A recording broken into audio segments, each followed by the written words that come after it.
Beep, beep, beep, beep, beep. Hello. Welcome to the court of the Edijester. How are we, good people? Now, critical therapy antidote, as you can see there. Fantastic organisation dealing with the very worst excesses of the frankly insane psychology industry, which thankfully a few people with sanity in their minds are beginning to fight back against. We can see this with the likes of thoughtful therapists, the work of James S's. So plenty to get your teeth around in that particular milieu. But today, from January the 29th, we've got the clinical psychology course under fire for black and white thinking. What makes you think this might be about race? Right, first of all, subscribe, do the business, come on, and go be a warrior teacher, buy me a coffee, the usual stuff. But subscribe and share, that's the most important thing. Now, King's College London doctorate in clinical psychology training course has been widely criticised in the press and media recently for organising critical race theory inspired race segregated classes for its trainees. You want to take a minute? I understand. Have a deep breath, love. Deep breath.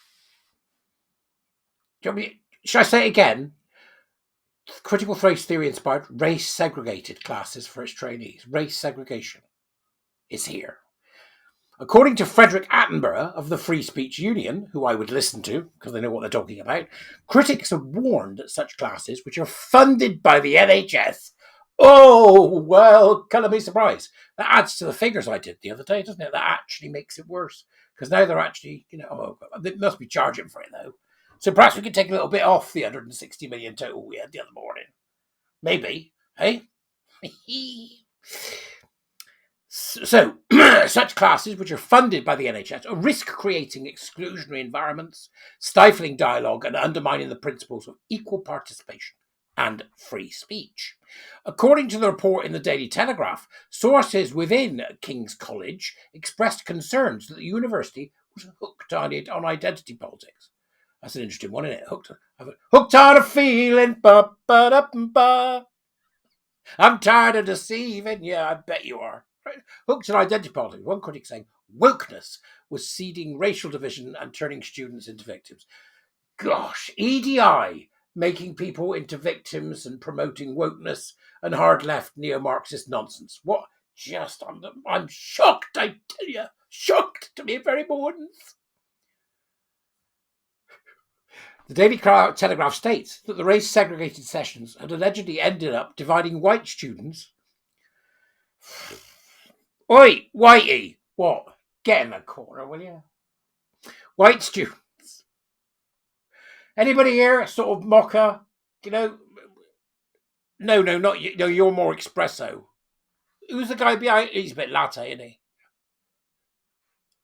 Get over there in the corner. You got something to say? Come on, coffee it up. Hey, Mr. Cappuccino, get over it. I think I sat there with a Dulux colour chart. Not him. What about that one at the back? Latinx? Might be. Okay, we'll include him. You at the back. Yeah, Pedro, over here. It's real. This is real. Students from ethnic minority backgrounds were reported to be treated as victims of the system, regardless of background. So you've got a guy, right, whose family came over here many years ago, perhaps in the Windrush generation. They've been really successful. They built a business, and then along comes the Labour Party and ruins it, of course. But apart from that, they built a business. The son goes to university, becomes the first person in their family to become a lawyer. Fantastic. He then goes on. He wants to do a course in psychology. Starts at the university, and then is treated like he's, living in some shanty town. It's just insane. This is the toxic parent, isn't it? It really. They're there, love. We know better than you. We'll make you better. These sick people. On the other hand, addressing whiteness classes for white students allegedly taught them that colonialism was their responsibility. Really? Right, okay. Good. Okay. Why is it my responsibility? You look like Prince Albert. Is that what it is? No. You've got the build of Queen Victoria. I can go off you, We are not amused. Colonialism was their responsibility, and that they personally must accept and correct the mistakes of their ancestors, regardless of where they come from. King's College London has claimed they did not promote this message. I don't believe you. I don't believe you're lying about everything else. I don't believe you. This is the middle class shabby coiffers marking people's own work. According to the Telegraph, some students reported finding the race-segregated approach so alienating that it risked damaging relationships across racial lines. What do you mean risked? It already has. It's a disaster. EDI is a disaster from the top to the bottom. Further claims were made that the addressing whiteness teaching left some of the students with the impression that white people do not have any culture and all white people are culturally indifferentiable. They haven't got any culture.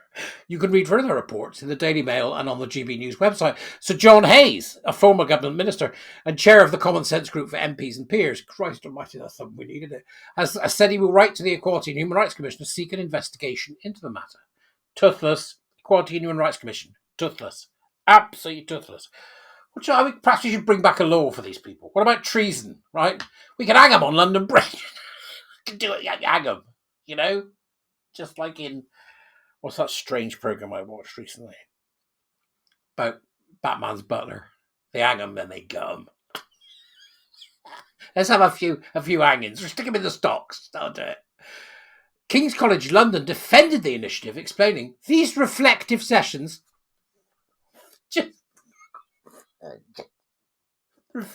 we'd like you to reflect on your deep-seated whiteness and your responsibility for being colonialist. I've never been a colonialist. Yes, but you look like Victoria. I don't look like Victoria. You look like Victoria, but him, the one next to you, he looks like Gandhi, so he's okay. But I'm from Birmingham. It's absolutely insane. On every bloody level. EDI. Good God. Right. These reflective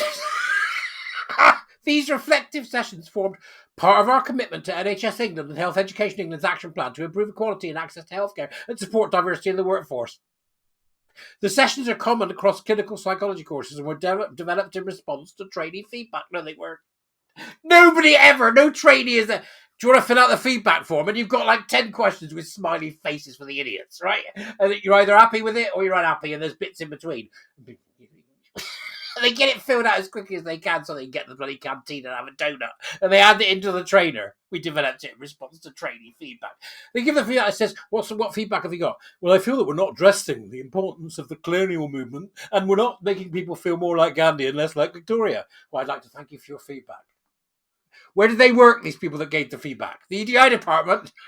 You bunch of circle-jerking wankers. I just can't.